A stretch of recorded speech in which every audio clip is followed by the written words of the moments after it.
السلام علیکم ورحمۃ اللہ وبرکاتہ۔ معزز ناظرین، رشتہ داریاں، تعلقات اسلام کے دیے ہوئے تعلیمات میں سے ایک اہم تعلیم ہے، جس کے ساتھ اچھا برتاؤ اور نظام میں بہتری اور ایک دوسرے کے ساتھ اٹیچ اور کنیکٹ رہنے کا ایک بہترین سسٹم اسلام نے بتایا ہے۔ اس کے بہت سارے جو وجوہات ہیں یا اس کی حکمتیں ہیں یا مہمانوں کے ساتھ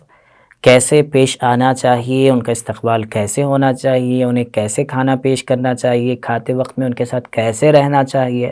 ان کے لیے ضرورتوں کا خیال کیسے کرنا چاہیے، اس سلسلے میں ہم نے اپنی پچھلے ویڈیوز کے اندر مختلف انداز میں مختلف کتابوں کے حوالے سے بات کی تھی۔ آج ضرورت ہے ایک اہم مسئلے کی طرف متوجہ کروانے کی، اور وہ مسئلہ یہ ہے کہ انسان ہونے کے ناطے ہر ایک کے اندر خامیاں رہتی ہیں، اور انسان کو ان خامیوں کو دور کرنا چاہیے خود سے ہی،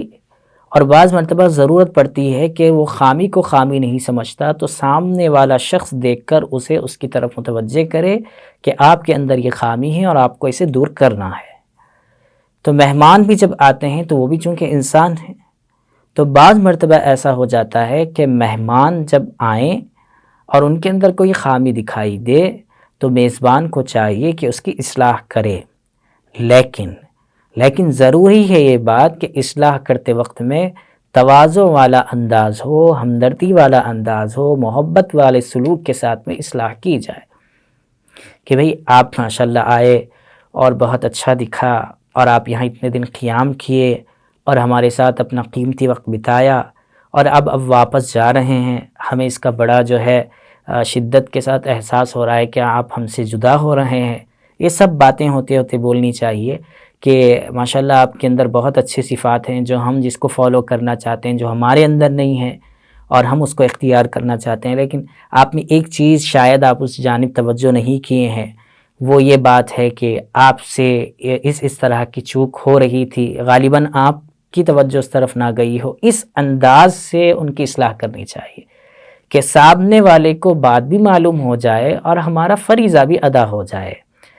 لیکن اگر یہ بات معلوم ہو کہ ہم کسی بھی انداز میں ان سے بات کریں گے تو وہ خفا ہو سکتے ہیں، تو ایسی صورت میں ان کے یہاں سے جانے کے بعد پھر کسی دوسرے موقع پر جب ملاقات ہو جائے تو اس وقت ان کو اس کی جانب متوجہ کرنا چاہیے۔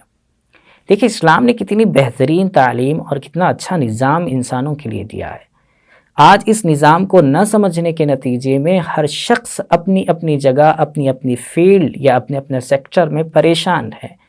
اسے معلوم ہی نہیں ہو رہا ہے کہ وہ کس طرف جا رہا ہے، اس کے بھیجے جانے کا مقصد کیا تھا، اسے کیا کرنا تھا، اسے کیا اچیو کرنا تھا، کیا اس کے گولز تھے، کیا اس کا مقصد تھا، یہ سب بھلا بیٹھے ہیں اور سب پریشانی میں ہیں، صرف ایک چیز کی وجہ سے، اور وہ چیز یہ ہے کہ انہوں نے اسلام کے نظام کو فالو نہیں کیا۔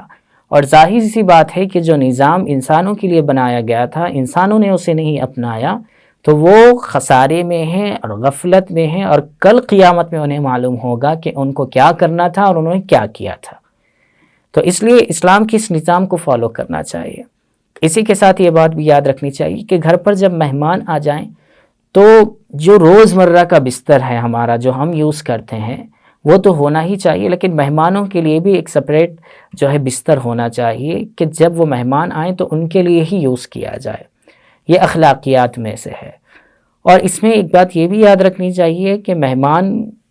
کی اصلاح کرنے میں ان کے آتے ہی ان پر نہیں برسنا چاہیے۔ بہت سی مرتبہ پر مہمان بتاتے ہیں کہ ہم اس وقت آئیں گے، لیکن وہ کافی تاخیر کرتے ہیں، تو مہمانوں کو بھی اس بات کا خیال رکھنا چاہیے کہ وہ جو وقت وہ بتائے ہیں وہ وقت پر پہنچنے کی کوشش کریں۔ اگر تاخیر ہو جاتی ہے تو پہلے سے ہی معذرت کر لیں کہ بھئی ہمارے پہنچنے میں کچھ تاخیر ہو سکتی ہے کیونکہ ریزن یہ ہے۔ اور میزبان کو بھی چاہیے کہ مہمان اگر پہلے سے اطلاع دے دے تو اس کا کوئی برا نہ مانے، اور جب وہ گھر آ جائیں اور معذرت کر رہے ہیں تو کہہ دیں کہ کوئی بات نہیں، لیکن آئندہ سے اس بات کا خیال رکھیں۔ یہ بہت نرم اور اچھے انداز میں کہنا چاہیے۔ ان باتوں کا خیال رکھیں۔ اللہ تعالیٰ صحیح علم اور صحیح عمل کی توفیق عطا فرمائے۔